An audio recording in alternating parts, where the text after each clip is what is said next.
Agora está gravando. É da Semana da Agronomia, o evento?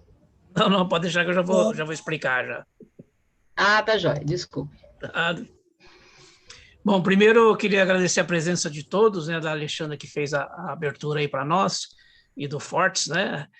Esse, para a Denise que perguntou, né, Denise é ex-aluna, esse é um projeto de extensão da Universidade de Taubaté, em que a gente tem um diálogo com os produtores rurais, e ele tem o objetivo nessas lives de trocar informações, né? É aberto para todo mundo, né? Todo mundo pode participar, perguntar, mas é dentro de um contexto de um evento da Pró-Reitoria de Extensão, Saberes e Sabores, que a gente trabalha com algumas comunidades rurais, com produtores rurais, e a gente tem frequentemente eventos com eles. E aí a gente resolveu elencar alguns assuntos e escolhidos por eles para a gente poder conversar. Tá? Então a gente já teve uma primeira conversa, né, sobre a questão de avaliação do solo, e hoje a opção deles foi consórcio e rotação de culturas. Geralmente tem uma fala minha, do Fortes, né, do professor, e depois a gente abre para as perguntas. Né? Às 9 horas encerra. Eu vou falar um pouquinho mais hoje, eu fiz alguns slides, né, que talvez o Fortes não vai falar muito slide, então hoje fica mais por minha conta, né? Acho que todo mundo me conhece, mas quem não conhece, sou engenheiro agrônomo, professor da Universidade de Taubaté, também dou aula aqui em São Paulo, onde eu estou, na Faculdade de Cantareira. E como eu falei, esse é um projeto de extensão, saberes e sabores e saberes do campo.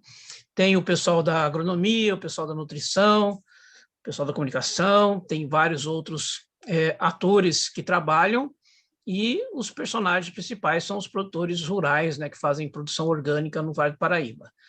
Não só no município de Taubaté, mas de outras regiões também. Agradecer à universidade e à Pró-Reitoria de Extensão por ter essa abertura, né, proporcionar para que a gente possa aí passar as informações, na verdade, troca de informações que é hoje, né? Tem algumas pessoas que estão assistindo hoje que têm muita experiência, né? E aí isso é importante também, né? Está aberto aí para depois a gente estar conversando. E aí eu vou dar umas pinceladas nesse tema, colocando um pouquinho a minha experiência também de campo, né? E aí eu fiz uma proposta dos itens que eu vou estar conversando, né? Algumas definições, a maioria sabe o que é rotação, o que é consórcio ou consorciação, mas é bom a gente partir do pressuposto que estamos zerados de informação, então vai ser aquela velho jeito de um professor, né? Seguir um roteirinho de aula. As vantagens, e aí depois eu vou comentar uma das agriculturas orgânicas que não utiliza de rotação de cultura, vou tentar justificar o porquê. Alguns exemplos, só para a gente poder abrir aí para quem quiser fazer alguma pergunta, e a influência de algumas plantas no consórcio ou na rotação. Influências positivas, influências negativas. Plantas companheiras, plantas antagonistas, plantas que competem com outras. Então, esse é o quarto item, né, que eu vou estar proseando aí com vocês. Algumas definições, bem tranquilo, né, o que é uma rotação de cultura, né, que é relativamente simples, o desenho aí mostra, né, existe aí uma apresentação de cultivos sucessivos de plantas diferentes. Né? Então, aí, alternância planejada de espécies. Em horta é comum, né? Horta é comum, onde se planta alface e não se planta uma folhosa depois, por alguns objetivos que eu vou estar conversando sobre eles. Né? Já grandes culturas, às vezes se faz em função de não estar na época adequada. Então, se planta lá milho em algumas regiões, né? Aí não se planta mais milho porque não tem o milho variedade para aquela época que não propícia, né? Hoje tem tantas variedades cultivares adaptadas às épocas diferentes que até é possível. Mas às vezes se faz uma sucessão de plantas em função de clima, não em função dos benefícios que pode trazer. Então, a agricultura convencional, ela privilegia a monocultura em áreas extensas, e quando ela faz uma rotação de cultura, ela faz uma rotação com outro objetivo e não o relacionado à agricultura orgânica. Vai ter a questão da polêmica, né, de termos de rendimentos a curto prazo, né, quando se faz uma monocultura, se planta lá uma cultura a mesma sucessivamente, porque geralmente o produtor está com um canal de comercialização daquela cultura, né? Então, e quando se faz uma rotação de cultura, pode ser que ele, às vezes, tenha um menor rendimento financeiro com uma cultura que vem a posteriori, né? Então, tem diferença de preço, né? Quando eu vou fazer uma rotação com alface, depois cenoura, depois tomate, tem diferenças significativas de preço, né? E também, às vezes, tem diferença significativa de produção, né? Tomate chega a produzir 3, 4, 5 quilos por metro quadrado. A alface dá lá seus 9 a 12. Hoje tem, né, a produção de mudas, muda um pouquinho esses valores. Então, a gente está falando da ótica da rotação de cultura para a agricultura orgânica, que é uma prática recomendável para quem faz produção orgânica. Mas nós vamos ver lá para frente um grande filósofo de uma agricultura orgânica que tem um receio sobre a rotação de cultura. Vamos ver como é que ele justifica isso, né, do ponto de vista teórico, e a gente vai raciocinar em cima disso, né? E o consórcio, que é quando você planta espécies diferentes no mesmo local. Então, além de comentar, dar alguns exemplos de consórcio, também dar algumas dicas, né? Começando por essa ilustraçãozinha aqui que eu peguei da internet, cometi a falha de não colocar o link aqui, em que vocês percebem bananeiras aqui, e no interior uma cultura menor, né? Por que está aqui o sol passando para cá? Para que se propicie que de manhã pegue o sol. Oi? Acho que você não está colocando a imagem. Não está saindo? Não está saindo. Mas nenhuma hora apareceu? Nenhuma hora apareceu. Agora que eu percebi que você estava falando delas, né? Tá bom. Não faz mal. E agora está aparecendo? Agora tá. Tá legal. Tá. O comecinho foi só definir o que é rotação. Os slides não tinha muita coisa para mostrar, tá? Então, a rotação é o cultivo sucessivo de plantas diferentes, né? Agora sim, é importante que vocês vejam essa ilustração, que é o consórcio, quando a gente mistura plantas. E aqui vocês veem o sol passando por cima dessa produção. Se ela estiver localizada no Vale do Paraíba, no verão, esse sol passa praticamente sobre essa cultura intermediária aqui. Beleza? E por que se seguiu esse perfil? Justamente que se você colocasse a bananeira no lado leste e a bananeira no lado oeste, e no meio as plantas de menor porte, você bloqueia o sol da manhã, porque a bananeira é alta, e bloqueia o sol da tarde, porque a bananeira é alta. Então, às vezes, fazer o consórcio não só traz o benefício para a questão ambiental, mas tem que estar aí vigiando se está fazendo da forma correta, né? Então, às vezes, o consórcio tem que ser muito bem planejado. Então, são 2 itens que a gente vai estar conversando, a rotação, cultivos sucessivos, e o consórcio, que é cultivo de várias plantas, mais que 2 plantas, na mesma época, no mesmo terreno, e tentando aí também evitar a monocultura. Então, aí estão algumas definições. As vantagens, tirando a questão financeira, para não ter muita polêmica sobre isso, né?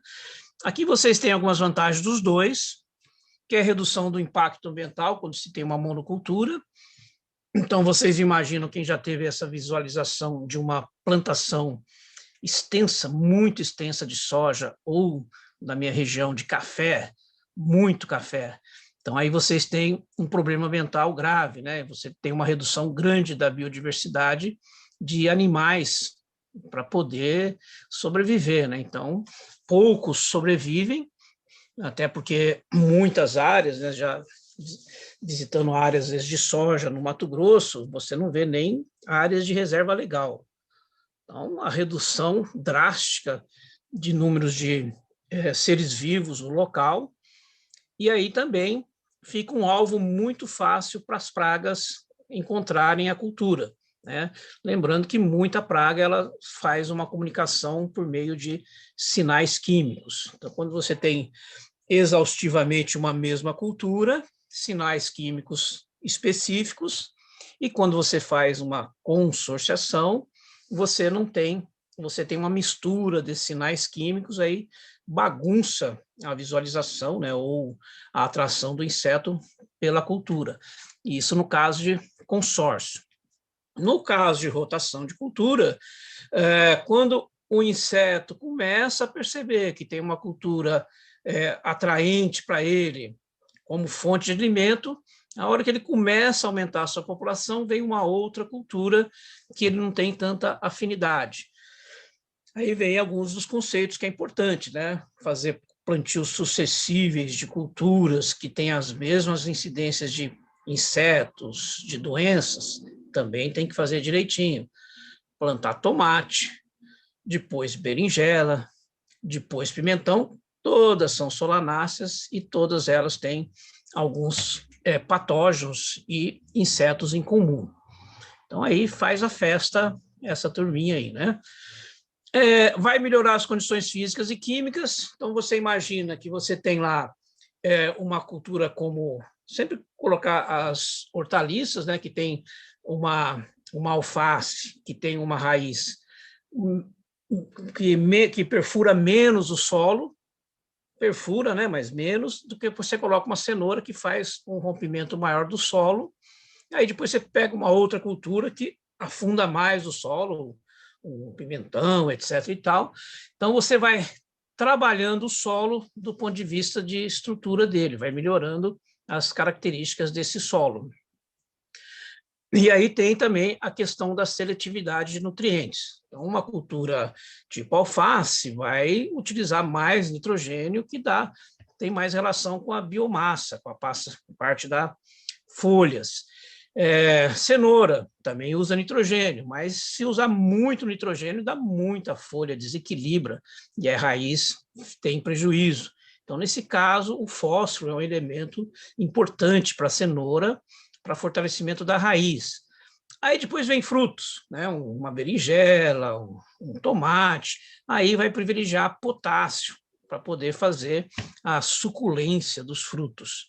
Então, você tem uma adubação inicial orgânica, que vai disponibilizando os nutrientes aos poucos, e as próprias culturas vão selecionando.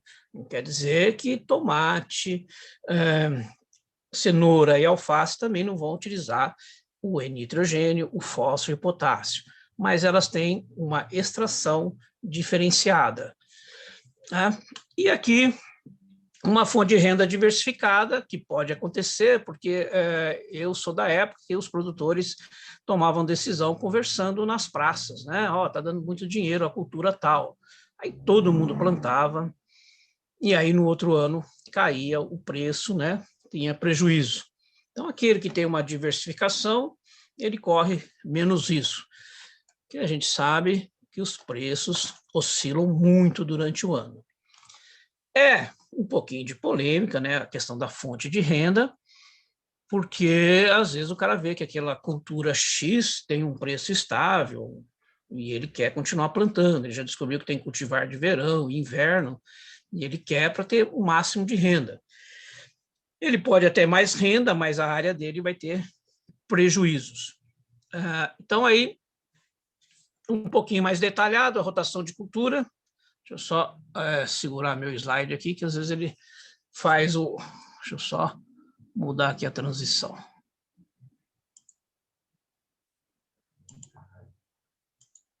Isso acontece.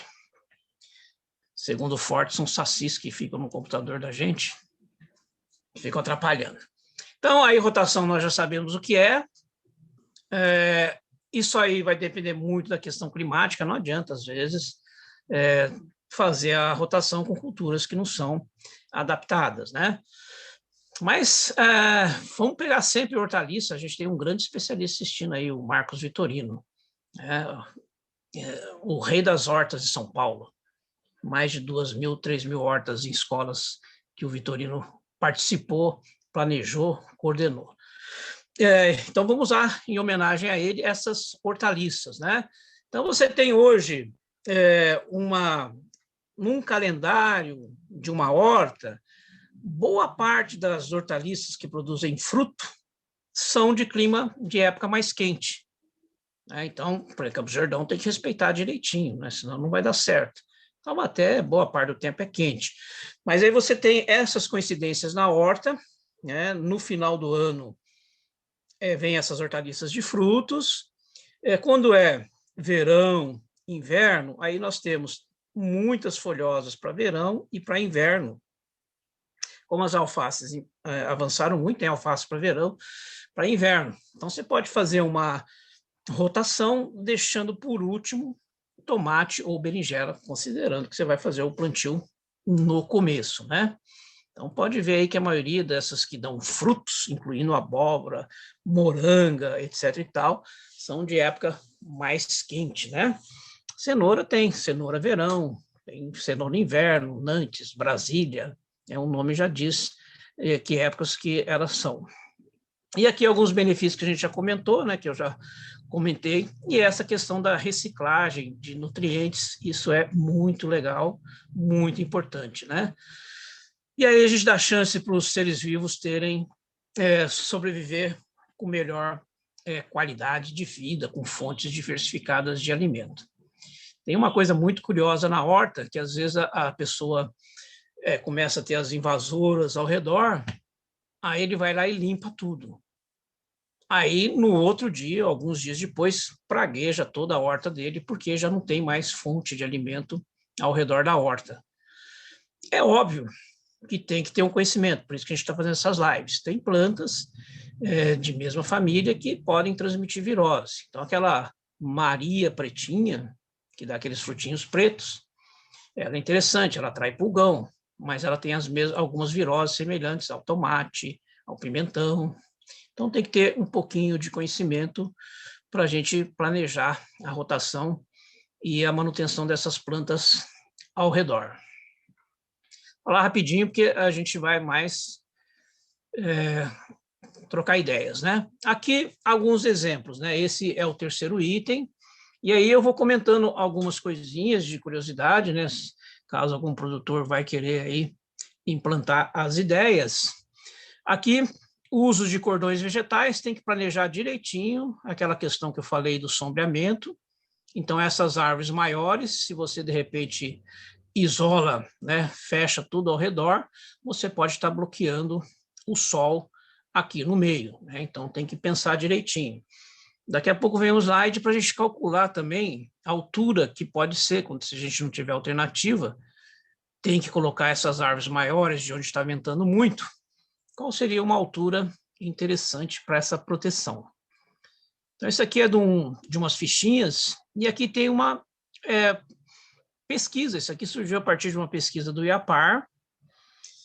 De repente, você está com aquele questionamento: olha, eu quero fazer um consórcio, quero colocar umas plantas como cordões de isolamento, às vezes até cerca viva, né? Eu quero plantar uma sanção do campo. Nossa, mas sanção do campo tem até 5 metros de altura. Bom, mas eu moro em Taubaté. Se eu colocar na minha face sul, não vai ter problema, que nenhuma época do ano vai pegar sol atrás do lado sul, né, dessas árvores. Aí tudo bem. Mas de repente eu tenho que colocar no lado leste, no lado oeste, às vezes até proteção contra produtores que usam produtos químicos e a sua produção é orgânica e tal. Então você tem que calcular direitinho a altura. E aqui, um trabalhinho que eu lembro, né, do IAPAR, Instituto Agronômico do Paraná, que ele calcula se a cerca-viva tiver altura, 1 metro de altura, ela protege 20 metros de comprimento. O que você pode fazer é cordões, né? Às vezes você tem uma área muito maior que 20 metros, então você pode fazer linhas protegendo desse vento que o vento traz prejuízos significativos, né? Ele resseca mais, você acaba gastando mais água, ele provoca ferimentos, ele dificulta a comunicação entre polinizadores. Então, tem aí essa dica que é importante, né? Um errinho de português aí do campo aberto, é campo aberto, né? Depois, figura de só alguns exemplos aqui, né? Sempre, se for possível, uma pequena propriedade, fazer esse consórcio também incluindo animais, né? Os animais para a produção de adubo orgânico, né? Existe também essas diferenças. Aí o Fortes é campeão na questão dos resíduos orgânicos de animais, a diferença de um para outro, né? As aves com teor altíssimo de nitrogênio. E aí vamos passar aqui, senão não vou deixar o Fortes falar. Fica tranquilo. Aqui vocês têm aqui da proteção dos quebra-ventos, né? Então, aqui alguns resultados. Aquele link que eu passei lá no comecinho, deixa eu passar aqui para vocês, ó. De práticas conservacionistas, mas era desse aqui, ó. agroecologia.gov.br. Cordões de entorno. Tá? Depois, se alguém quiser, a gente passa essa apresentação também. Então, aqui, ó, a questão dos quebra-ventos, que às vezes a gente não vê muito, né? A gente vê muito em estrada, mas com 2 objetivos. Às vezes, uma estrada de terra, como eu vi lá em Socorro, muita cerca viva para proteger contra a poeira excessiva. E, às vezes, para tentar evitar que os curiosos fiquem olhando, né? Mas sem esse cuidado de fazer uma cerca viva muito grande numa face que pode estar bloqueando o sol, né? Então, aqui, as vantagens do quebra-vento, questão de açúcar em beterraba e morango, abrasão, que seria os arranhões nos frutos de melão, e a melhorar a polinização, né? Quem manja de apicultura sabe que elas têm uma forma diferente de se comunicar por danças, né? Vocês podem me corrigir aí depois, tá?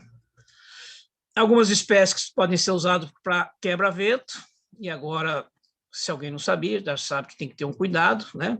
E aí tem até plantas que são de porte baixo, né? Como milho, capim-elefante, urucum, né? O urucum não veda tanto. Então, aí vocês têm essas recomendações de quebra-vento. Outros quebra-ventos aí, para se fazer o plantio, né, para fazer a proteção, e a gente está falando de consórcio. O quebra-vento, ele é uma dos componentes do quebra-vento. Aqui, quando eu falei em cordões, a gente vai ver algumas coisas. Os cordões seriam você poder, agora você... eu não sabia muito, tal, até que, enfim, alguma coisinha que o fulano está falando, dá para eu pegar de informação. Então, você pode fazer cordões calculando a proteção contra um vento, né? E nesses cordões você pode ter algumas culturas.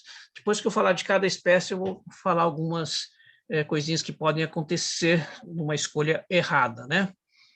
Então, aí, ó, você pode fazer cordão para alimentar animal. Tem uma planta que se chama saia branca, ou trombeteira, Brugmansia suaviolens, que ela atrai muito coleópteros.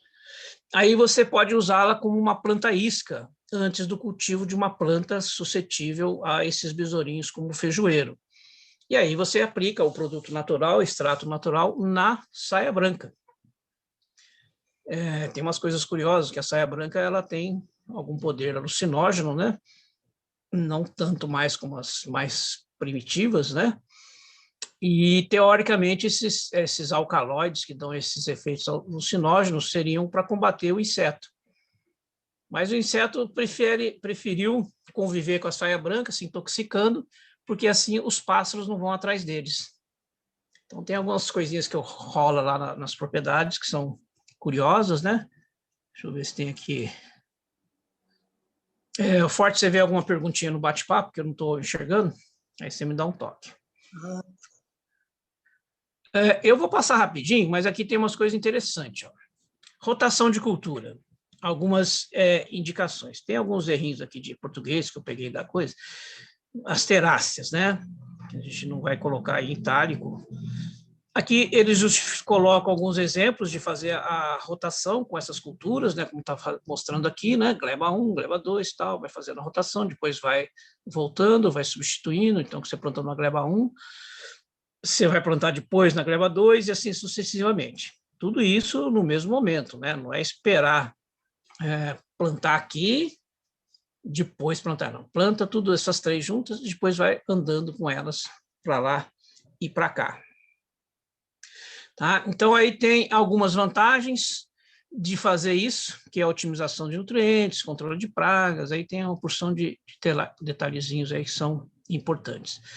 E sempre atores importantes nesse consórcio, na rotação, são as leguminosas. Então, o que acontece? Às vezes o solo está tão ruim, tão cansado, que é importante parar um momento, né, de produzir alimento e colocar uma leguminosa, né, para que fertilize o solo, para que mude a estrutura do solo. Por exemplo, o feijão guandu é difícil de se decompor, porque ele é muito fibroso, mas ele é muito legal para descompactar o solo. Então, às vezes, a gente fala para a pessoa assim, não dá para você esperar uns 4, 5 meses, deixar a terra com um adubinho verde. Se quiser fazer um coquetel, jogar girassol, jogar mucuna, crotalária, você podia fazer. Não precisa esperar produzir semente, até para não praguejar o seu local. Na hora que elas começarem a florescer, derruba e faz. Aí a gente vai um dia falar sobre isso, que é sobre plantio direto, que é uma das propostas dos itens. Aqui o exemplo de os ribeirinhos têm muito conhecimento das comunidades tradicionais, alguns com uma certa polêmica, né? Tem no Vale do Ribeira, a região lá do Fortes, e dos quilombolas e outros, eles fazem o que se chama de sistema Coivara. Eles fazem um plantio, aí depois que a terra começa a esgotar, eles dão uma queimada bem superficial, esquece essa área, espera essa área se regenerar e planta de novo. Então, uma espécie de uma rotação meio forçada, né? Aí eles vão para outra área. Aí a outra área eles plantam, esgotam, faz uma queimadinha e vai fazer. Chama o método de Coivara. E os ribeirinhas, né? Aí tem um processo de um consórcio que eles fazem, né? Aí eles ficam visando principalmente a sua alimentação da família e o excedente para comercialização. Então, aqui peguei aqui de um artigo de pesquisa.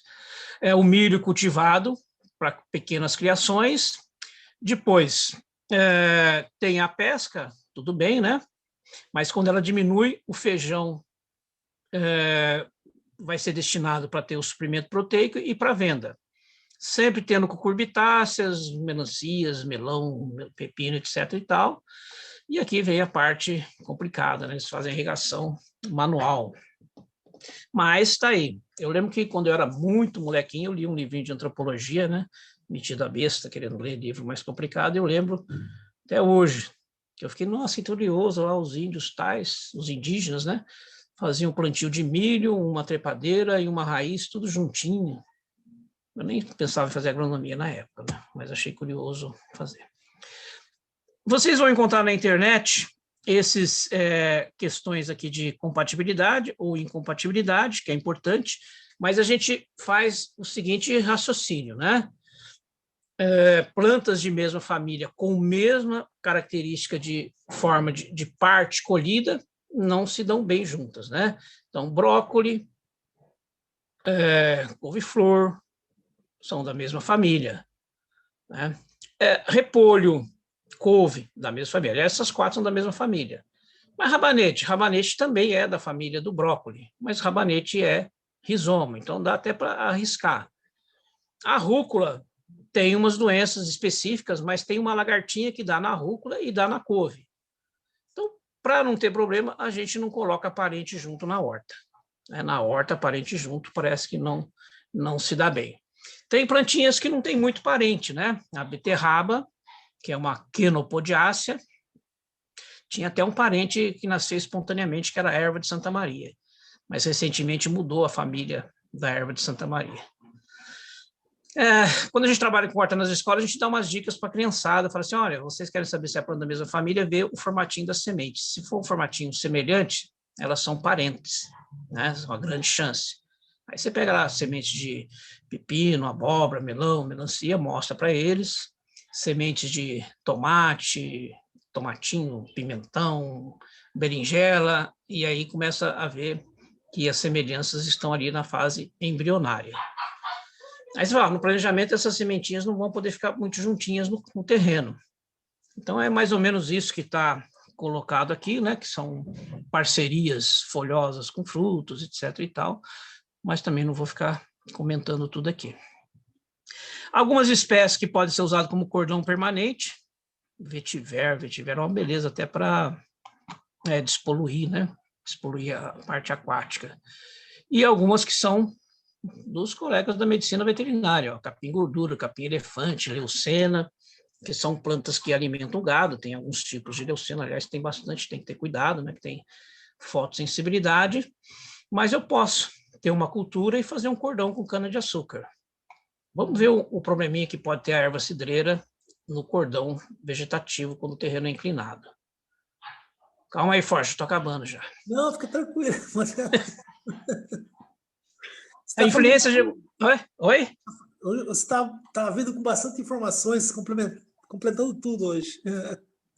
Porque eu falei assim, o Forte acho que não conversou muito comigo, deixa eu ficar de sobreaviso aqui. Mas eu vou assim, fazer umas curiosidades. Capim-cidreiro, o capim-santo, né? Às vezes a imagem não vai ser tão legal, né? Mas é o capim-cidreira, ele tem um probleminha. Quando molha, o óleo essencial escorre, e esse óleo essencial ele é antibacteriano, antimicrobiano. Então, ele pode começar a esterilizar um pouco abaixo dele, e aí você vê que até reduz um pouco a vegetação espontânea. Então, quando a gente fala cordão permanente, se um terreno for muito inclinado, uma planta rica em óleo essencial, ela pode prejudicar, assim como uma planta rica em tanino. Vocês podem lembrar que ninguém vai fazer cordão com goiabeira, né? Mas quando estiver goiabeira, na saia da goiabeira, dificilmente alguma plantinha espontânea nasce, né? Porque tanto o óleo essencial dessa planta como o tanino da goiabeira são anti-viva, né? São antimicrobianos, mas também combatem as plantas que competem com elas. A mamona é uma planta muito interessante, está ali à disposição no consórcio, porque ela é uma planta que você pode usar na compostagem, que ela vai enriquecer bastante o composto em termos de nitrogênio, tanto é que tem torta de mamona, né, tanto para alimentação de animal com cuidado, né, que tem uma substância tóxica, como para adubação, tá? Principalmente para adubação. A mamona tem dois aspectos que são interessantes. Onde tem mamona, aí vocês podem começar a observar, tem menor frequência de pernilongos. Tá? A mamona tem que ter muito cuidado, que isso aqui é altamente tóxico, né? Se bem que quando a gente era molequinha, a gente gostava de ficar jogando essas bolotinhas no estilingue, né? Essa é uma planta fabulosa no meio da horta, no consórcio. Aí você pode colocar ao redor, porque ela não só tem um efeito contra pragas de repelir, mas ela é uma das poucas plantas que são eficientes contra nematóides, que são vermes que dão no solo. Esse é o cravo de defunto. O gergelim, aí tem uma polêmica, né? O gergelim, ele já é estudado como formicida. Ele tem o sessamin, que é o princípio ativo, quando levado para o ninho, ele intoxica, né? Ele mata o fungo, é antifúngico. Só que o que a gente desanima, né? Outra planta que também é formicida, entre aspas, é a batata doce, só que a gente tem probleminhas, né? Porque tem 5 ou 6 saúvas, acho que são 4 que são as mais perigosas, as que têm maior incidência no Brasil inteiro, e tem uma que só come capim. Então, você não vai combater essa saúva com gergelim ou com batata doce ou com mamona. Esqueci de falar da mamona, que também é estudada para formicida, né? Já essa saúva, que ela come só de cotiledônia. Então, você tem, às vezes, essas características de mamona, de saúva que só come dicotiledôneas, né, as euticotiledôneas, e saúva que só come capim. Então, às vezes, aqui você tem que isolar, que tem algumas que não têm muita mobilidade, mas esse isolamento é um raio de 50, 100 metros, para deixar ela sem comer, né? Tipo assim, ela só come capim, aí você deixa uma área enorme, sem nenhuma gramínea, próximo do ninho. Aí complica, né? Essa aqui é uma planta curiosa, né? Ela atrai muita lagarta, vocês vão abrir a folha dela, está cheio de ovinho dourado.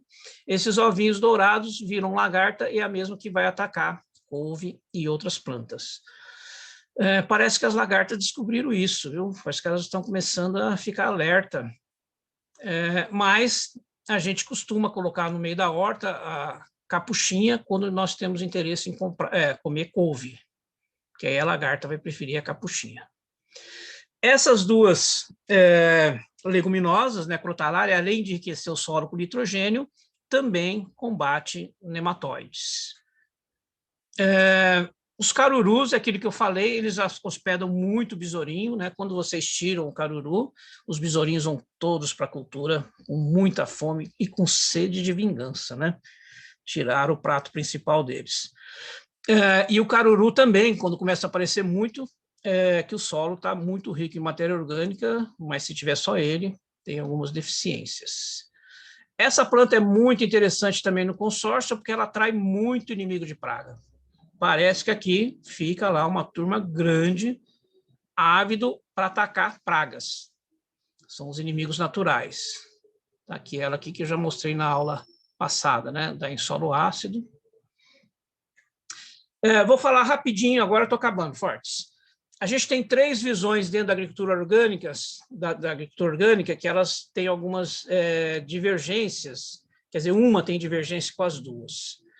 E aí, eu vou comentar algumas características, né? A agricultura biodinâmica, ela tem esse viés, né? Esse olhar de ter a propriedade como um ser vivo, como um ser humano mesmo, né? Ela trata a propriedade. Aqui tem um dizer do Rudolf Steiner, né? A única coisa que torna viável a vida física na Terra é, sem dúvida, a agricultura. O Rudolf Steiner, em 1925, né, nas preleções que ele falou lá.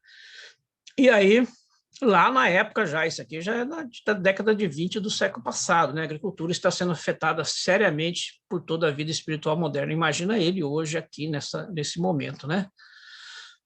Mas aí tem alguns princípios que eu não vou comentar da agricultura biodinâmica, mas ela tem essa valorização.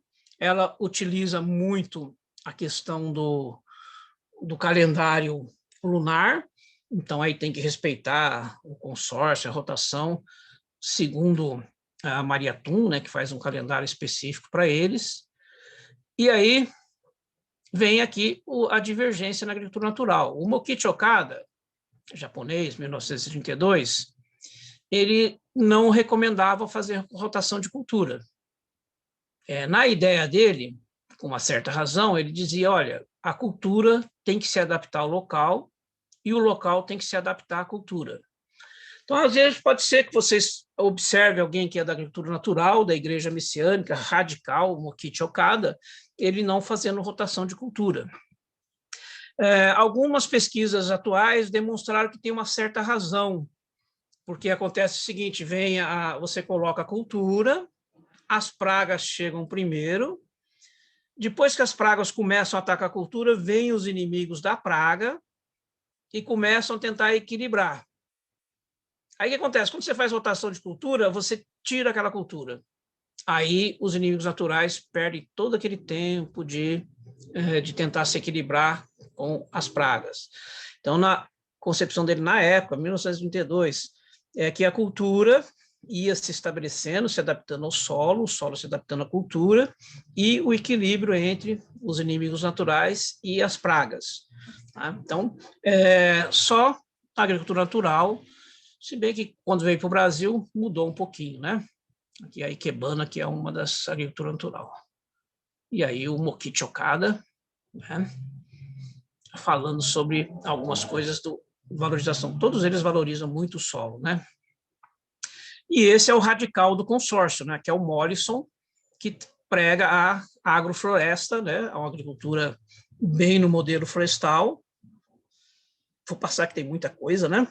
E o David Holmgren, que a gente geralmente desvaloriza, a gente fala só do Bill Mollison, né? É bem recente, década de 70, aliás, as correntes de agricultura orgânica surgiram a partir dos anos 20, 30. Aqui, um modelo de permacultura, vou passar bem rapidinho agora. Nós temos vários sistemas, aquele que é só os quintais, que baseiam principalmente para a produção da família, o excedente pode virar, mas ele faz. Isso aqui é muito comum, às vezes, no norte, no nordeste, norte é mais comum, né? E os sistemas de cultivos semelhantes a pomares, e aí já tem uma possibilidade de tirar renda, fica uma cultura como rentável, e as outras para fazer esse equilíbrio ambiental, desviar das pragas. E aqui o sistema silvopastoril, né? Pastoris, que você tem uma mistura de animais e uma vegetação. E aí quem sempre está aí de bastante presente é as leucenas, né? E as aleias, que são a formação de cordões. Então, hoje a gente tem isso bem adiantado. Quando eu formei na minha época, não tinha nada disso, né? Apesar de serem práticas mais antigas, elas hoje estão voltando a ter mais ênfase, né? Aqui falando de novo dos quebra-ventos, né? E era isso, Fortes. Falei muito, nossa senhora, falei quase 50 minutos aí. Deixa para você falar um pouquinho aí. Cravo é companheiro do tomate, aí o Hudson falou. Beleza. Tem as plantas companheiras, eu lembro que eu tinha um livrinho, deve estar aqui no meio da biblioteca, eu não vou procurar agora, só vou demorar uma meia hora, que chama Company Plants. Um dos livrinhos lá da década de 40, 50, que tinha nos Estados Unidos. Os Estados Unidos valorizava bastante essa questão de plantas companheiras. Forte, se quiser falar um tantinho aí. Eu tenho a cópia dele aqui comigo. Esse livro aí, Furlan, eu tenho uma cópia dele aqui em Aspiral ainda comigo. Ah, é? Company Plants? Tá aqui, por pouco, se eu procurar, eu acho também. Você me emprestou. Legal. Bom, Furlan, pessoal, né? O Furlan fez uma abordagem praticamente completa de toda a temática, né? E nessa questão, então, do consórcio, da rotação, o que a gente observa é que são duas práticas, né? Que elas podem agir complementarmente, né? Elas podem ser utilizadas complementarmente, né? Nenhuma exclui a outra, né? Como você deve ter visto, né? E é onde você tem justamente, no caso do consórcio, as plantas ocupando o solo, né, em diferentes profundidades em função da raiz, e a parte aérea também ocupando, né, a radiação solar, né, distribuída em função da sua arquitetura, né, do seu porte, né. Então isso tudo tem que ser bem planejado para que também não ocorra sombreamentos, né. E de tudo que o Furlan falou nessa questão da rotação de cultura, uma coisa que eu observei aqui em alguns trabalhos que a gente fez aqui na agronomia é que quando a gente coloca diferentes tipos de plantas no solo e depois vai fazer um isolamento das bactérias que estão presentes, né? A gente observa que determinadas plantas elas estimulam muito a presença de uma bactéria chamada Bacillus e também uma bactéria chamada Pseudomonas, que são chamadas bactérias de crescimento, de estímulo ao crescimento, né? Então a gente observa também que quando você tem um canteiro, né, com diferentes plantas, uma do lado da outra, você amplifica esse efeito das raízes, né, que nós chamamos de efeito rizosférico. Então você dá uma dinâmica maior, né, nessa horta, né? Você não fica só com uma planta, uma única planta naquele canteiro de 1 por 20, né? Você consegue colocar até 2 tipos de plantas diferentes ocupando o mesmo espaço. Então você acaba amplificando essa teia e essa rede de micro-organismos que compõe a rizosfera. E uma coisa interessante que a gente observou é que quando nós tínhamos nos canteiros consorciados essas plantas, né, uma do lado da outra, a gente observou que as podridões de raiz e podridões do colo, elas diminuem muito acentuadamente. né? Porque essas bactérias que estão presentes nas raízes dessas plantas, com bacilos e a pseudomonas, principalmente o bacilos, né? Ele produz substâncias antibióticas, né? Que tendem a reduzir a presença dos patógenos que causam podridão em raiz e que também atacam o colo das plantas. E a pseudomonas, no caso, ela compete por ferro, que é um nutriente importante para uma série de enzimas, né? Que muitos patógenos de plantas necessitam do ferro, só que a presença deles acaba justamente reduzindo essa oferta de ferro, consequentemente esses micro-organismos patogênicos tendem a não proliferar, né? Então, a gente vê esse aspecto também biológico do solo bastante atuante, né, quando se faz esse plantio consorciado. E também isso a gente observa também durante o processo que se implanta a rotação de cultura. Porque, como o Furlan falou bem ali, né, naquela história do histórico da tendência da agricultura, né, o pessoal da Mukichokada, né, tem aquele princípio, né, de manter sempre a mesma planta, né? Porque, na verdade, quando você muda uma leguminosa por uma gramínea, numa rotação, você dá um choque no solo. Você dá uma alterada na dinâmica biológica do solo, né? Também a gente observou aqui nos trabalhos que a gente fez que quando eu tenho uma cobertura de milheto, quando eu tenho uma cobertura com crotalária, eu percebo que a população dos organismos, não dos micro-organismos, mas a gente chama de macrofauna, minhocas, formigas, colêmbulas, né? A gente percebe que em função do tipo da planta, eu vou estimular um determinado grupo de macrofauna, mesofauna no solo, né? Que eu comecei falando dos micro-organismos, né? Que a gente também já constatou. Mas também a gente também constatou a diferença, engraçado, em canteiros um do lado do outro, praticamente, havia uma diferença muito grande na diversidade, no número e na diversidade dessa macrofauna no solo, só em função de eu ter feito trocas de plantas durante esse determinado período, né? Então, realmente, há uma mudança bastante acentuada, né, que vai refletir justamente na produção em plantas mais resistentes, né? Eu tinha até anotado uma coisa aqui, deixa eu ver só. Ah, tá, eu já comentei uma imagem que o Furlan colocou, né, quando você vai fazer o planejamento dessas plantas em consórcio, né, evitar que uma abafe a outra. Aí eu falei da questão da disputa pela radiação solar. Teve uma outra questão também na fala do Furlan que eu lembrei, né, que aconteceu com a gente também no departamento. Havia uns canteiros com beterraba, né? E tinha uns alunos que mantinham limpo o canteiro da beterraba e tiravam todo o caruru que estava presente no canteiro. Aí, e outros alunos mais relaxados mantinham o caruru, mantinham o canteiro sujo. Aí, o que a gente observou? Quando se tirava o caruru, a quantidade de folha de beterraba consumida pela vaquinha era maior do que quando eu não tirava o caruru. Aí, quando a gente foi medir a produção, o canteiro dos alunos relaxado apresentou as maiores beterrabas, né? Por quê? Porque as folhas não foram comidas pela vaquinha. E ao passo que aonde foi sempre mantido limpo, nós tivemos as menores beterrabas. Por quê? Porque as folhas foram todas consumidas, boa parte delas, né? Pela vaquinha. Então, essa foi algo que eu captei na fala do Furlan, né? Dessa questão das plantas, né? E da sua composição, né? Ela, né? No sentido dela poder atrair, né? Um inseto ou repelir o inseto.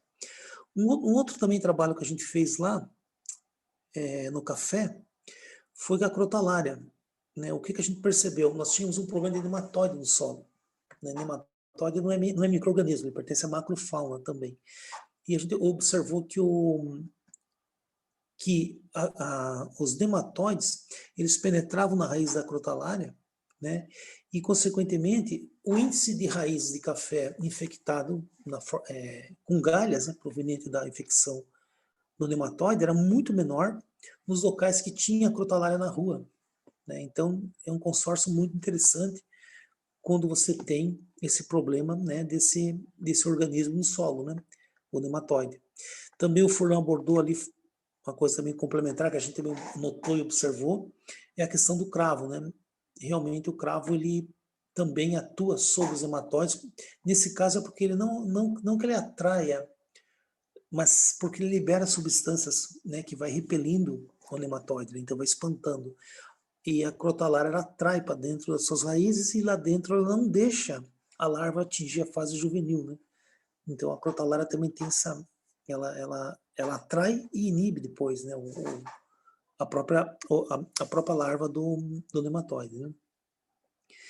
Então, Furlan, acho que como você deu uma abordagem bastante ampla, né, o que eu teria assim era muito mais repetitivo. Então, eu tentei pegar mais ou menos um tema que você também passou, né, que eu observei algumas durante as práticas que a gente faz no departamento, né, para só dar uma ressaltada, né, de coisas que a gente vivenciou também ali, né.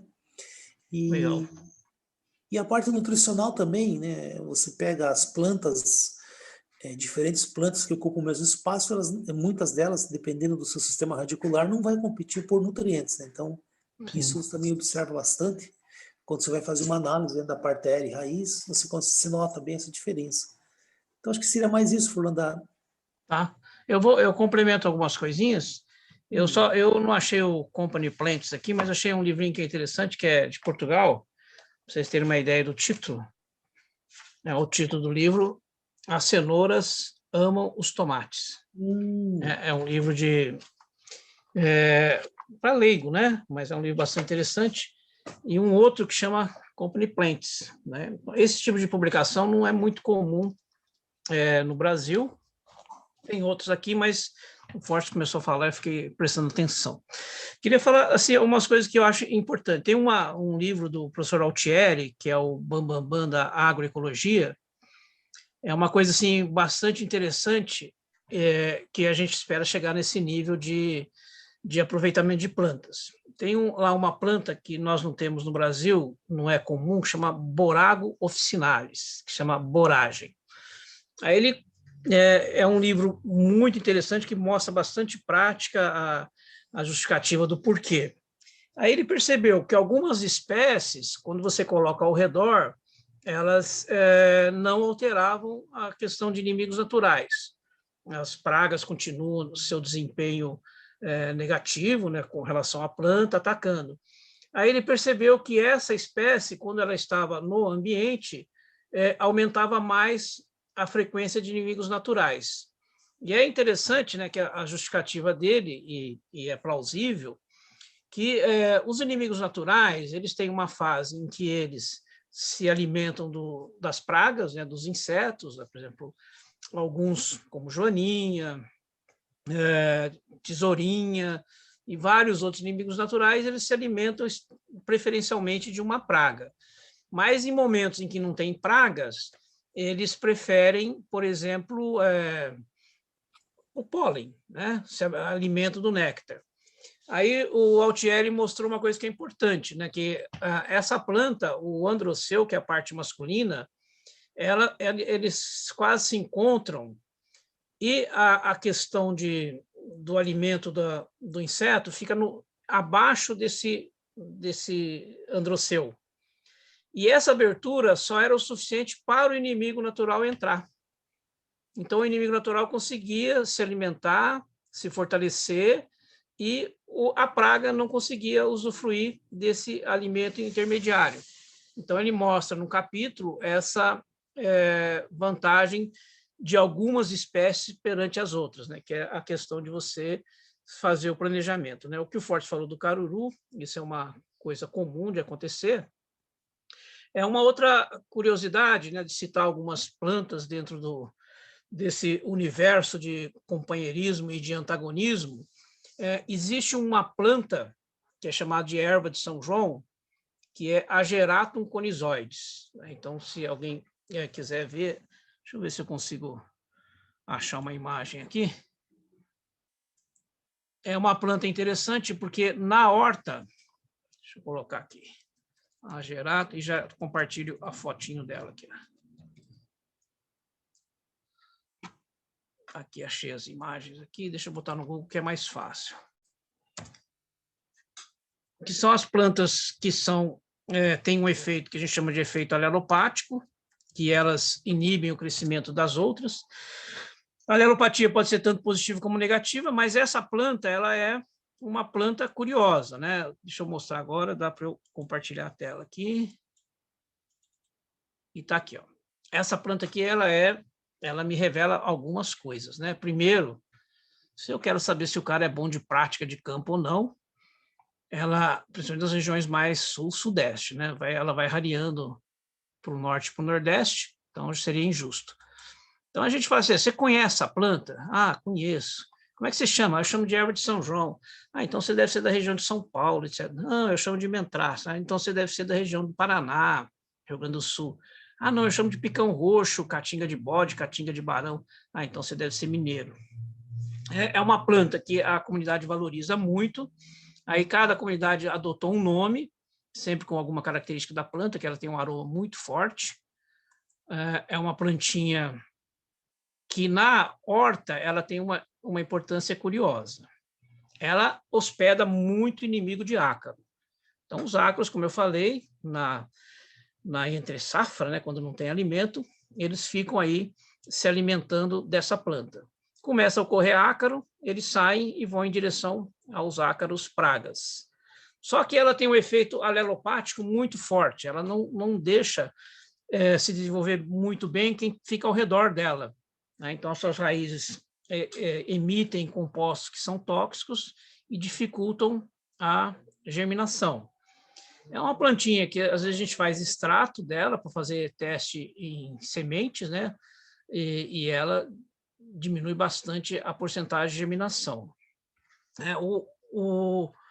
Então, ela tem a vantagem de hospedar inimigos de ácaro, mas ela não pode ficar no meio da cultura. Ela tem que ficar ao redor.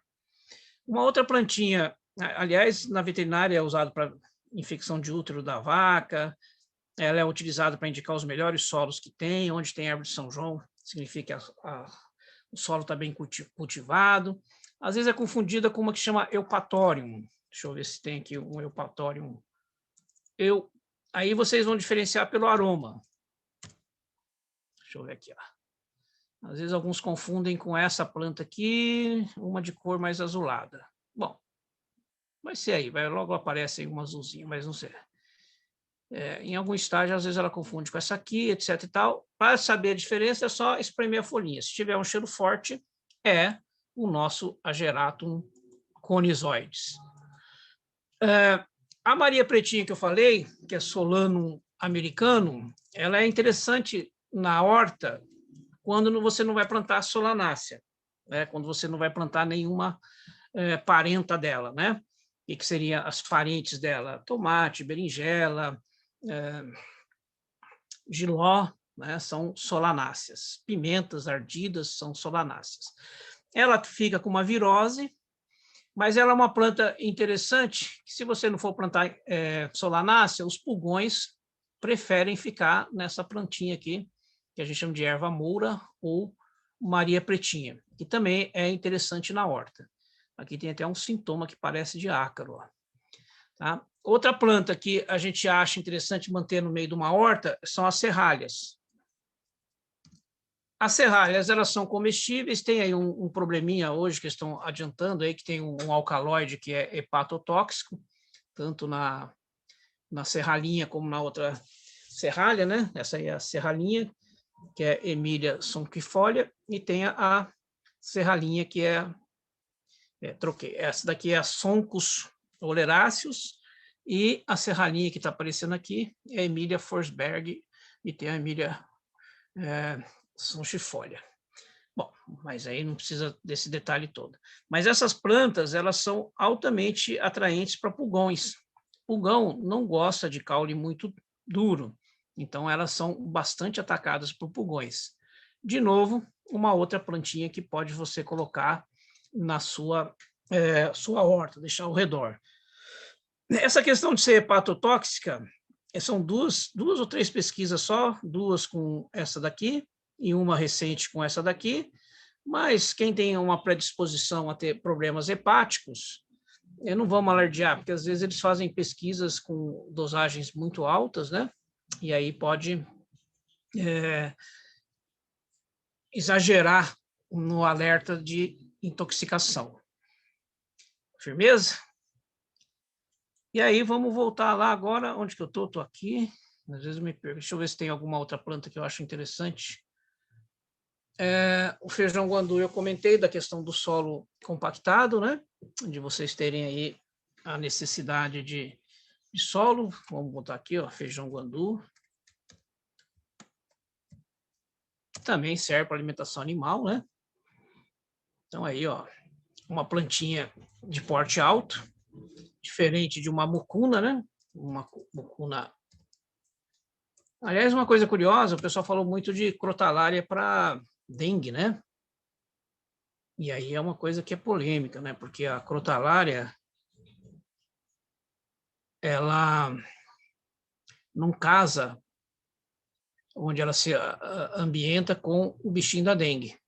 O bichinho da dengue gosta de água suja. E onde você tem crotalária, se tiver água suja, você não tem o inimigo natural, que é a libélula. Deixa eu ver se eu expliquei direitinho. Crotalária atrai libélula, que seria o inimigo natural do Aedes aegypti. Só que a crotalária atrai a libélula se o local tiver água limpinha. Se o local tiver água limpinha, não tem Aedes aegypti. Então, essa que era a polêmica que até o Instituto Agronômico soltou uma nota, né, dizendo para não estimular o plantio de crotalária juncia. Se alguém quiser fazer algumas perguntinhas, se vocês não quiserem fazer, a gente vai conversando aí, trocando algumas ideias, né? A gente tem aí pessoas que têm bastante experiência, né, na área. Quiser comentar aí alguma coisinha. O Elton, que está aí, já faz, quiser falar alguma coisinha, Elton, da sua experiência. O Elton acho que está no Goiás, né, Elton? Acho que ele está ali, ligado ali. Sim, professor. Estou aqui em Trindade, Goiás. O Elton, você estava fazendo trabalho muito em Guarulhos, não era? Trabalhei um bom tempo em Guarulhos com os pequenos produtores da região periurbana de Guarulhos. Mas foi legal. Os ex-alunos não sabem, a gente sabe, fica perseguindo eles também, sabendo onde estão cada um que está fazendo, né? Então, aí vocês, se vocês não tiverem mais uma perguntinha, a gente pode estar parando, né? Não sei se o Rudes falou com feijão de porco também. Aliás, o feijão de porco tem uma coisa curiosa, né? O feijão de porco, ele tem uma substância que chama canavanina. É muito curioso. Essa canavanina, canavalha é o nome do feijão de porco, né? A canavanina, ela imita direitinho um aminoácido. É uma armadilha, acho que o aminoácido chama arginina. Então, é tipo assim, o corpo vai comer, os nossos cromossomos, via lá as transcrições, tradução, vai imaginar que aquela canavanina é arginina, vai fazer a síntese proteica, então vai lá direitinho, o DNA, passa para o RNA mensageiro, que passa para o RNA transportador, e o RNA transportador fala para o ribossomo, pega lá a arginina para a gente fazer uma proteína que interessa para a gente aqui. Aí o ribossomo vai lá, pega a canavanina, achando que é a arginina, e incorpora na proteína. E aí aquela proteína não tem aquela ação. Mas o feijão de porco também é uma planta utilizada para fixação de nitrogênio.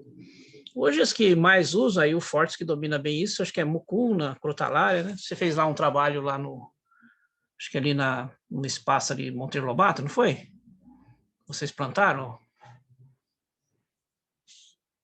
Você lembra, Fortes? Que eu te dei a semente até. Fui no Parque do Itaim para fazer a recuperação de solo. A gente plantou a crotalária. Foi aquela semente que você me arrumou assim. E aí, às vezes, aí já não é bem o consórcio, é um plantio para você poder restaurar o local, né? Às vezes a gente recomenda plantio de adubo verde quando tem uma cultura comestível, você faz lá uma adubação verde e aí depois você faz uma cultura. Eu acho que é interessante a questão de consórcio, justamente para você poder ficar driblando pragas, né?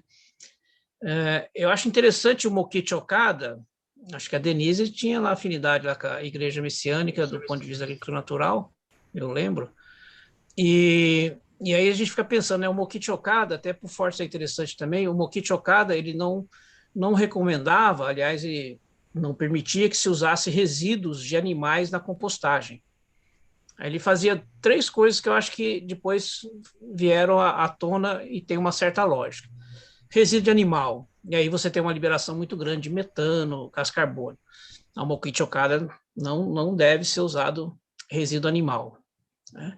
Então, esse era uma ideia dele, né? Um dos preceitos dele, bastante interessante, que tem uma relação. A questão da rotação de cultura, a gente fica meio assim estranho, né? Puxa vida, será que tem fundamento? E a gente percebe que algumas pesquisas acabam comprovando uma certa lógica, né? E tem uma outra coisa do Mokichi Okada, tentando lembrar, que era a questão de você alimentar o solo, né? O que é alimentar o solo? Ele era totalmente contra você pegar um humus de minhoca já curtido, totalmente curtido, ou um esterco totalmente curtido e jogar direto na terra. Porque ele fala assim, você está jogando fezes para os micro-organismos. Esse material já está decomposto, não se recomenda. Tudo isso em 1932. O Fortes trabalhou muito com humus de minhoca, né? Aí você pode... Será que tem lógica isso aí, Fortes? Do humus, depois que ele passou pelo trabalho da minhoca, ainda os micro-organismos têm o que utilizar desse composto? Na verdade, o Mokichi Okada falou com relação a esterco, né? Não com humus de minhoca. Esterco, com certeza, né? Se você deixar o esterco totalmente curtido, ele não tem muito o que oferecer para os micro-organismos. Ele curtido, ele vai ter um efeito mais, assim, um efeito mais de aumentar a CTC do solo, fornecer nutrientes, do que agregar carbono. Né? Mas uma coisa que eu estava aqui tentando achar uma cartilha da agricultura orgânica que eu peguei lá em Lisboa, lá em Portugal, o que chamou a atenção é que eles misturam esterco curtido com areia. Eles não aplicam puro. Eles misturam com terra, para depois aplicar. Legal. Bate um pouco o que eu estou falando. Umas perguntinhas. O Galaxy Professor Furlan, desculpa, eu queria perguntar para o senhor aqui pelo áudio, porque infelizmente eu vou ter que sair daqui a 2 minutinhos. Só um parênteses, realmente a própria agronomia unital, a gente fez uns experimentos com a agricultura natural, isso em 92, 93, né? E com arroz de sequeiro e algumas hortaliças, não, era pepino, na verdade, né? E o que estava se investigando era a produção, né? Os substratos que a gente utilizava, e, na verdade, assim, acho que Ibiúna, né, tem um centro de pesquisa, tem vários centros de pesquisa, né, no Rio de Janeiro, com animais, e o que eu fiquei sabendo é que o próprio pesquisador lá, o japonês, ele, de uma certa forma, ele se desconectou da igreja messiânica. A igreja ainda tem os princípios, né, mas não mais essa relação forte com a pesquisa, né, que esse agrônomo utilizava. Mas o que eu queria perguntar é se existe hoje algum estudo com os OGMs, né, nas hortaliças, na rotatividade, né, OGM, né, os organismos geneticamente modificados.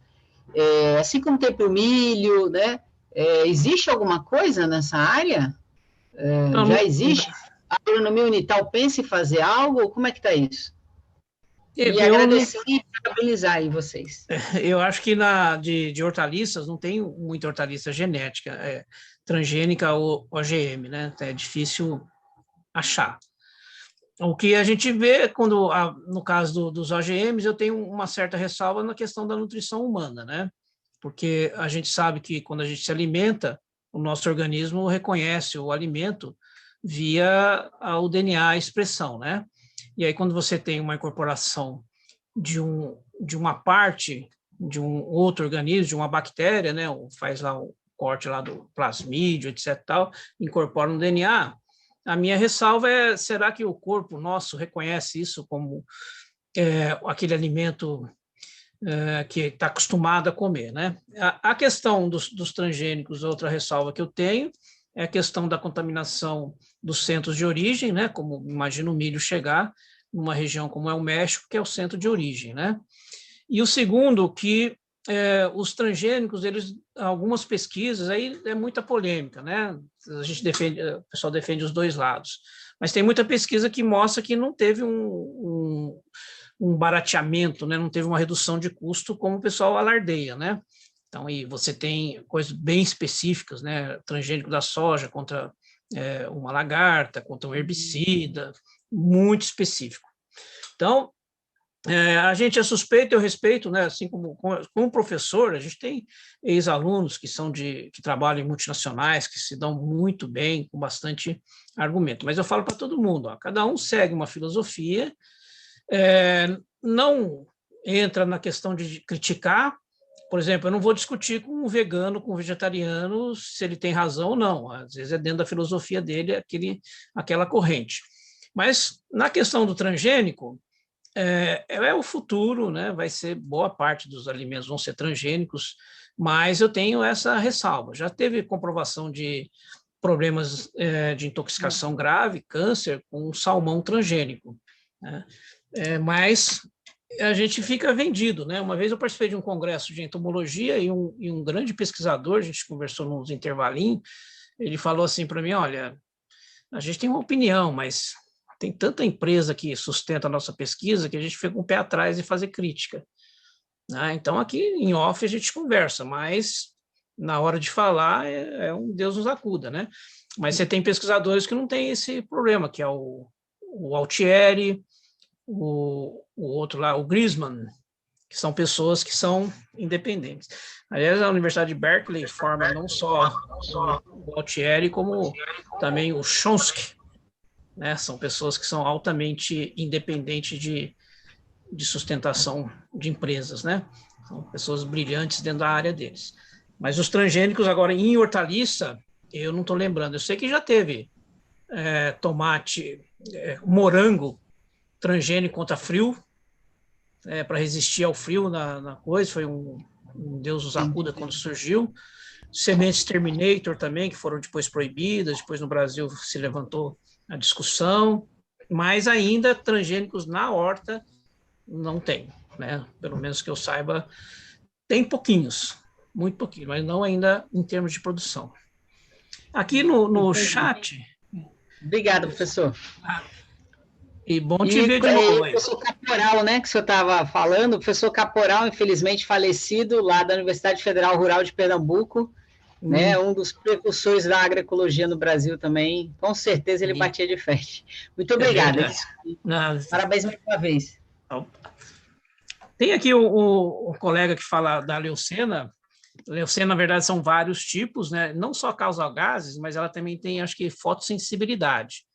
Então, aí foi uma excelente dica sua aí, ó, quanto ao uso da leucena na alimentação de bovinos, causa gases e pode ser fatal. É bom dividir o pasto em 2 horas, né? Mas não é só questão de gases também pode dar intoxicação. A Keila aparecendo aqui. Feijão de porco a gente já comentou, né? O Hudson tem bastante experiência também. Passei alguns links para vocês aqui. Tem alguns alunos que são da veterinária. A veterinária é uma coisa interessante, que tem a parte de agro silvopastoril, né? Que são aí entra aquela questão das aleias, tem uma porção de informações interessantes. Infelizmente, o pessoal da veterinária acaba indo para a questão clínica, né? Esquece que eles também têm que dar conta da parte de produção animal, né? Então, pastagem, etc. e tal, são coisas que são afinadas dele. Pode falar, Forte, só estou vendo se tem alguma perguntinha aqui. Isso, não, até, Furlan, nessa parte da alimentação animal, quando você pensa na questão da redução da emissão do gás do efeito estufa, na produção da agropecuária, né? A nutrição do bovino é muito importante e geralmente tem que ter um equilíbrio entre as plantas C4 e C3 para a redução da emissão do gás de efeito estufa. Então, nessa parte da medicina veterinária, ela pode entrar com como diz, tem uma pegada muito interessante nessa questão da emissão na parte ambiental, né? Sim. Tomar cuidados em elaborar, como diz assim, elaborar nutricionalmente, né? Procedimentos, né, para tentar alimentar o gado, para que ele produza proteína, que ele produza leite, mas que emita menos CO2. Porque não tem como o gado não emitir CO2, né? E parece que uma das alternativas é justamente tentar verificar a possibilidade de estudar a questão alimentícia mesmo para o gado. Sim. E não só a questão do gado, né, que a gente tinha nós tínhamos a professora Primavera, né, que era a rainha da agroecologia, faleceu esse ano, né, acho que o tempo está tão corrido nessa pandemia que eu não lembro, acho que foi ano passado, porque eu coincidi de eu ir num evento no interior com a filha dela, que é engenheira civil e psicóloga, e a gente veio conversando sobre a mãe, etc e tal. Aí passou 1 mês ou 2 meses depois, faleceu. Então foi no ano passado. Mas a professora Primavera tinha um filho também brilhante. A filha é maravilhosa, né? Questão de... Foi 2019? Então foi 2019. Parece que o tempo passou voando, né? Eu tinha dado uma palestra em Itápolis e aí a filha dela a Karen deu uma palestra depois. Aí eu assisti a palestra dela, achei muito interessante. Não tem muito a ver com o assunto, mas ela justificando, né, a questão de menores infratores violentos, porque eles não passaram uma fase da infância que é relacionada à parte emocional, que a gente tem uma sequência durante a nossa evolução como ser, e na infância aí usou termos reptiliano, algumas coisas assim que eu não lembrei, mas lembrei bem essa questão. Aí tem uma fase da vida deles que eles não têm nenhuma relação de carinho entre pais, amigos, etc e tal, então eles não têm essa sensação.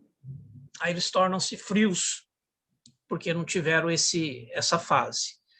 Mas aí voltando, mas além da Karen, a professora Primavera, ela tem um filho, né, que aposentou agora, que é o Odor, que é um grande especialista na área de produção animal. E o Odo sempre questionou a criação intensiva de bovinos, né? E aí ele comprovou lá, aí é tranquilo comprovar, né, que a produção extensiva a pasto provoca muito menor emissão de gás metano que você confinar os animais. A Europa, né, tem um sistema de criação de porcos, que acho que é Siscal, não é bem essa área, né, que a Europa proibiu aqueles sistemas que são horríveis, né? O porquinho, a porca, fica dentro de um espaço que ela não consegue se mexer a vida inteira dentro daquele espacinho. Aí criaram o tal do Siscal, né? Depois alguém corrige, que é um sistema meio que semi-confinamento, né? Ela tem as bainhas, mas elas andam para lá. Mas é interessante que tudo isso o Mokichi Okada já estava lá antevendo a questão de resíduos de origem animal com liberação de metano. O Steiner também, né? O Steiner imaginava que a propriedade agrícola era um microcosmo, né? E um microcosmo totalmente dependente do todo, né? Do universo. Então, todos... E aí tem um paralelo com Aristóteles, né, que falava que a planta era um ser humano invertido, que ela comia pela raiz, né? Ainda não tinha teoria da alimentação, que vai morrer lá para frente essa teoria com Liebig e companhia. E a antroposofia, que é a base da agricultura biodinâmica do Steiner, ela tem uma coisa meio parecida com Aristóteles. É óbvio, né, que já sabe que não existe essa começão de terra, mas a biodinâmica também prega consórcio, rotação de cultura, e só que eles vão mais além, né? Eles fazem consórcios baseados sempre na filosofia do Rudolf Steiner, né? Tentando privilegiar o ambiente e não a questão comercial. As agriculturas orgânicas, elas têm muitas informações muito diferentes, né? Diferentes entre si, por isso que existe no Ministério da Agricultura um consenso, né, uma portaria que coloca lá o que é permitido na produção orgânica. Antigamente tinha o que era proibido, agora só tem o que é permitido, porque se colocar o que é proibido, aí ficava a lista enorme. E existe um organismo internacional que chama IFOAM, que é aquele que se reúne. Eu participei de uma reunião uma vez, muito tempo atrás, se reúne e solta as normas. Apesar do Mokichi Okada ter esse questionamento da rotação de cultura, é estabelecido dentro da produção orgânica a recomendação de rotação de culturas e de consórcio de culturas. A gente leva a culpa do metano à toa, né? Mas se tivesse a criação extensiva, provavelmente a gente não estaria tanto essa questão da culpabilidade da agricultura, né? Que realmente confinar os animais, além de ser... tem nada relação com bem-estar, né? Tem também. Só terminando mais um pouquinho, que eu vou lembrando as coisas, né? Não sei se alguém já reparou, quando vocês colocam no vaso hortelã, com o tempo vocês não têm hortelã depois. Vai passar um mês, você tem, um ano, você tem. Aí passa um pouquinho de tempo, se você não mexeu, você só molhou, cuidou da hortelã, com o tempo você não tem mais hortelã naquele vaso. O que acontece? Acontece que as folhas, como aquele exemplo do capim-cidreira, são ricas em óleo essencial, esse óleo essencial acaba esterilizando o solo. Aí acaba ficando um solo intragável até para a própria hortelã. Então, quando se vai fazer o consórcio em locais inclinados, tem que se pensar muito bem o que vai colocar acima. Imagina se, mesmo o eucalipto, que tem muito tanino, que também tem óleo essencial, vai lavando no solo e vai tornando o solo impróprio para as culturas. Então, tem muita informação, mas acho que para hoje a gente já está aí. Se alguém tiver mais alguma perguntinha. Pensei que o Forte vinha com os slides dele lá hoje. É que essa temática é bem da sua parte, né? Bom, A minha era solos, né? E matéria orgânica, né? não, tranquilo. Eu podia falar mais nos slides lá, mas tá bom.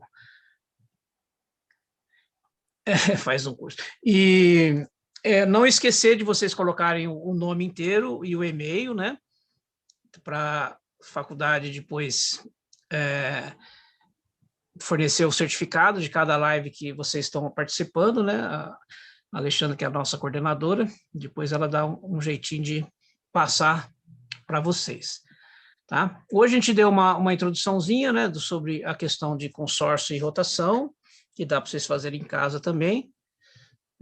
E é interessante, voltando, né, para a agricultura familiar, às vezes o cara pode fazer um consórcio, uma rotação usando quintais de vizinhos. Um vizinho planta alface, outro vizinho planta cenoura, outro vizinho planta berinjela, e depois vai sucessivamente fazendo isso. É um projetinho que a gente quer fazer isso em Pindamonhangaba, de fazer os quintais solidários, mas a gente está ainda em embrião, né? Porque às vezes a diversificação ela é interessante do ponto de vista ambiental, controle de pragas, mas dá mais trabalho. É muito mais fácil você pegar e encher de alface e depois conduzir. Então, mas para não prejudicar o ambiente, a questão é fazer essa alternância nos quintais diferentes, mas a gente ainda está estudando. Mas é uma possibilidade de se fazer, de você ter rotações na própria cidade em quintais diferentes. E aí as pessoas também vão socializar mais, né? Trocar ideias. Eu sou daquela época que o pessoal fazia... o Ruth falou da Silva, a Silva está no meio desse projeto também aí, que a gente está chamando de quintais solidários. Os quintais solidários? Fazer e aí a gente implanta a rotação de uma forma, né? E também, às vezes, a pessoa... Eu lembro que em Botucatu a gente começou a fazer uma horta comunitária e deu tanta briga no começo, de o pessoal medindo quanto que fazia de trabalhava, quanto que não trabalhava. Então, tem que ser aqueles personagens principais desses trabalhos, que são os assistentes sociais. Nós, engenheiros agrônomos, o Fortes tem sensibilidade para trabalhar com a população, mas ninguém tem a sensibilidade de um assistente social, né? E em Botucatu, a gente trabalhava com as hortas comunitárias, eu ia lá, tal, a brigaiada, a vizinha aqui veio só na hora da colheita, o outro nunca aparece. O outro nem na hora da colheita vem, não sei por que ele quer fazer parte, etc. Aí ficar aquela brigaiada. Aí, depois de uns 10, 15 anos, eu fui num evento em Botucatu participar de uma mesa redonda, e na mesa redonda, quem ia falar? O pessoal da horta comunitária, que estava dando certinho, depois de um belo tempo. Então, esses trabalhos, eles demoram, mas acabam rendendo alguns frutos, e nesse caso, bastante frutos, né? Botucatu, eles deslancharam na horta comunitária. O Vitorino, que estava assistindo aqui, ele já saiu, infelizmente faleceu a mãe dele esses dias, mas tá aqui o Vitorino aqui, ó. E o Vitorino, ele é um exemplo de participar de horta comunitária, de saber essas dificuldades que tem, né, com relação à horta comunitária, e ele sabe bastante, né, que hoje ele está mais aí fechadinho aí, mas um dia a gente vai fazer uma live com ele para conversar sobre essas hortas aí. Beleza? Se alguém quiser falar nada, a gente vai estar terminando. Quer falar alguma coisa, Fortes? Não, até Furlan estava aqui falando mais uma coisa interna dos nossos alunos, né? Nós temos lá a horta no departamento que fornece hortaliças, né, para os funcionários da universidade, né? E toda semana, né, são fornecidas. Então ali é um local que também dá para se montar um trabalho desse, né, de fazer um plantio consorciado, né? Dá para entrar ali e fazer algo nesse sentido, né? Já ir exercitando essa prática, né? E é desafiante, né? Dá para se fazer bem isso aí. Antigamente a gente fazia bastante experimentozinhos, né, de plantar rabanete com rúcula, um junto com o outro, para ver se aumentava ou não a produção, né? Mas hoje já avançou mais a informação, dá para fazer trabalhos mais interessantes. Então é isso aí, Fortes. Oi. Eu queria levantar uma bandeira aí, não sei se cabe aí o momento aí, porque eu trabalhei muito tempo aí em São Paulo com a área de ornamentais aí, que você sabe. Sim. Levantar a bandeira aí de que muitas vezes também a gente tem bastante plantas ornamentais aí, que a gente tem hoje muito tempo aí o livro do Lorenzi, né? Que nos auxilia aí, que a gente pode estar usando muitas plantas ornamentais aí também, que são plantas companheiras, tem algum valor aí dentro de uma consorciação e rotação de culturas, que é o que vocês estão trazendo para a gente hoje aí. Sim, legal. Levantar um pouco essa bandeira aí também. Boa, inclusive a que eu falei, a saia branca, né? A saia branca é ornamental. Brugmansia solviolens. As ornamentais, elas têm mais resistência a pragas, né? Mas você pode usar algumas para poder também, como se usa condimentos, né? Driblar os sinais. É interessante, tem uma outra coisa que é fazer jardins comestíveis, se bem que tem bastante flor comestível, né? Eu não gosto tanto de flor comestível, né? Não pode ter agrotóxico, né? Mas sim, a combinação, a mistura, aí você já vê a questão estética, né? De você também colocar lá ornamentais. Mesmo o cravo de defunto é uma ornamental, né? Tagetes. Correto. Beleza, boa, sim. As pessoas têm que deixar de fazer aquelas fazendas que a gente vai, só tem a cultura. Eu lembro que eu ia lá visitar cana. Nossa senhora, você se sentia lá com uma claustrofobia, né? Porque você olhava para lá do cana, para lá, cana para lá. Um mundaréu de cana, não tinha nenhumas ilhas de plantio. Eu lembro que uma vez eu fui na região de Assis, e um pessoalzinho lá, a gente queria fazer produção orgânica, tal. Mas onde vocês estão? Nós estamos ali naquela região lá, tal. Tá, mas e os seus vizinhos? Não, a gente fica no meio do canavial. Então, imagina, a propriedade pequenininha no meio deles, cheio de cana. Vai ser difícil, hein? Vocês fazerem produção. Hoje tem iniciado aí uma conversa que eu estou percebendo bastante que está em crescente aí, é a questão do paisagismo produtivo. Muitas fazendas rurais aí estão se pensando nesse caminho aí também. Sim, legal. Não se fazer só pensando ornamentalmente, sim, em questões de produção também, né? Aliar os dois, ornamental com produtivo. Sempre a diversidade, ela traz o benefício ambiental, e você pode ter também essa fonte de renda alternativa, né? Às vezes aquela planta que veio para controlar as pragas, né? Você pega lá o manjericão italiano, que às vezes produz óleo, mas nesse caso vai driblar as pragas. Aí você vai lá vender alface, vai vender por quanto? 30, 40 centavos, alguma coisa assim. Aí você pega um massinho de manjericão, vale mais do que a alface. Só que o consumo de alface é bem maior. Mas às vezes aquilo que era para usar para controlar as pragas acaba tendo uma geração de renda. Então tem algumas alternativas que são interessantes. Falando dessa questão de monocultura, né, de rotação, às vezes não adianta muito quando você está ilhado, né? A Estância Demétria, que é onde iniciou a produção biodinâmica no Brasil, o pessoal em São Paulo se reuniu e comprou propriedades ao redor dela.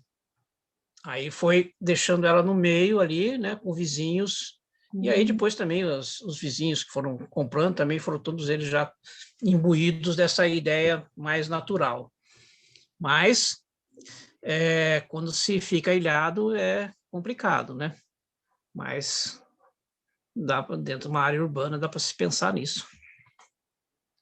Beleza? Mais alguma perguntinha? Bom ver bastante gente aqui que eu vi.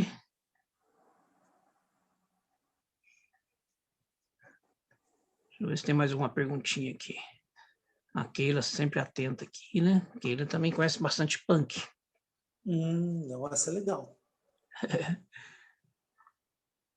Deixa eu ver só aqui. Aliás, punk, né? A Aura Pronobis como cerca viva, né? Pronto, já dei uma olhadinha no chat lá. Vamos descansar então? Beleza, então, pessoal. Aí. Tem mais uma perguntinha? Então tá bom. Oi. Tem que escrever o nome no chat para ver que participou? Coloca lá o nome inteiro e o e-mail, bem lembrado. Ah, beleza, então. Obrigado. Vou esperar você colocar lá e a gente já... Vou fazer... o Vitor Hugo, a Beth... Até pessoal, uma coisa que está acontecendo, Furlano, também os demais pessoal que está participando aí, está uma procura muito grande por essa questão de hortas comunitárias, né, devido à questão da questão de não ter que comer. Eu conheci conheci um rapaz aí do governo do estado que ele se reuniu com o pessoal da Exalc e com o IAC. Eles estão propondo um modelo de horta urbana para ser implantado, né? Nos municípios estão planejando isso também. Está uma procura muito grande, porque, na verdade, o que vai acontecer, né? Mesmo que depois que a pandemia dê uma acalmada, ainda vai continuar as pessoas tendo necessidade de falta de trabalho, de se alimentar. Sim. Né? E só a cesta básica não vai ser a solução. Os municípios vão ter que ter um plano municipal de segurança alimentar. Verdade. E esse, acho que a agricultura urbana é interessante por causa disso. E Taubaté tem um decreto agora que permite que o cidadão solicite na prefeitura uma área pública para implantar a horta urbana. Legal. Então tem essa... Deixa eu só falar alguma coisa aqui. Alguns estão colocando o nome, né? Por exemplo, o Guilherme Scal. Se tiver mais uma coisa no meio do nome, tem que pôr o nome inteiro. E tem o Nossa Senhora aqui, que colocou o e-mail, mas tem que pôr o nome inteiro para a gente poder passar o certificado. O Paulo César fez. Guilherme Scal Scal? Não, tem mais um nome, né? Moraes Scal. Conheço o Guilherme. E o Nossa Senhora aqui não tem o nome. O ST. Isso é para quem precisa de certificado, horas complementares, né? Isso é importante para vocês terem aí. Vou ver mais um minutinho, se alguém precisa pôr o nome lá. O Luciano, que é o do e-mail lá. Beleza. Tranquilo. Abraço para vocês aí. Agora, encerrando de vez. Fortes, obrigado aí. Ô, pessoal, Os alunos, até amanhã. Até amanhã nós estamos lá. Tchau, boa noite, professor. Valeu. Boa noite, boa noite. Todos aí. Udah pasal baru